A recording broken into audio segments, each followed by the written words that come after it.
Hello little lambs, today our story is about how Jesus was nailed to the cross for you and I to fulfill the prophecies of God sending his Son to save mankind. After the Last Supper, later that night Jesus took his disciples to a quiet place called the Garden of Gethsemane.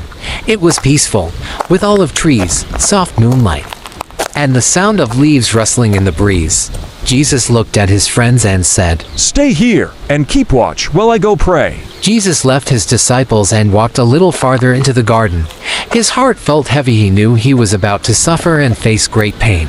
He knelt down and prayed, "Father, if there's another way, please take this cup of suffering from me, but not what I want, what you want." Jesus said this prayer because he felt the weight of what was about to happen, but even though Jesus was scared, he still chose to obey God. Meanwhile, the disciples had fallen asleep not once, not twice, but 3 times. Jesus gently woke them and said, "Couldn't you stay awake with me?" Jesus left the disciples to continue his prayer in that quiet garden. Jesus prayed deeply, again and again, surrendering his fears to God. And then something amazing happened. God sent an angel to comfort him, giving him strength for what was to come. Jesus stood ready to do what God had asked even though it was hard. He chose obedience over fear, and love over comfort. Sometimes, doing the right thing is tough, but true strength comes when we trust God and choose his way even when it's not easy. So next time you're facing something hard, remember Jesus in the garden, take a deep breath, say a prayer, and trust God to help you through. Remember what Jesus said in his prayer, "Not my will, but yours be done," meaning let God will be always done in our life. After Jesus' prayers, as he stood up, suddenly, torches flickered in the dark.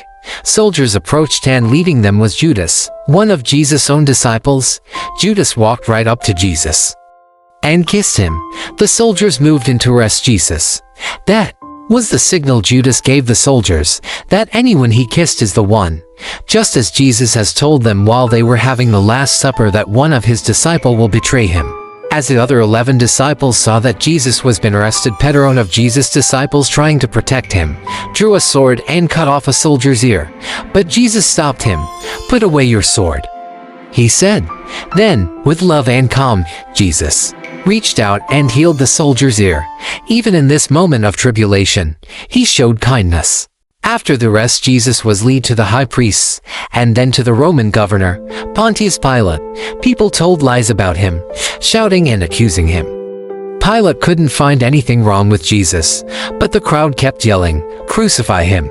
Amidst the crowd at Pilate's court, a man identified Peter and asked him if he was one of the disciples.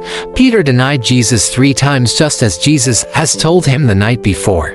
With all the pressure on Pilate by the crowd, Pilate gave in and released Jesus to the soldiers to be crucified. Jesus was whipped, mocked, and made to wear a crown of thorns. The soldiers laughed, not realizing he was the King of Heaven, then carrying a heavy wooden cross. Jesus walked through the streets to a hill called Golgotha.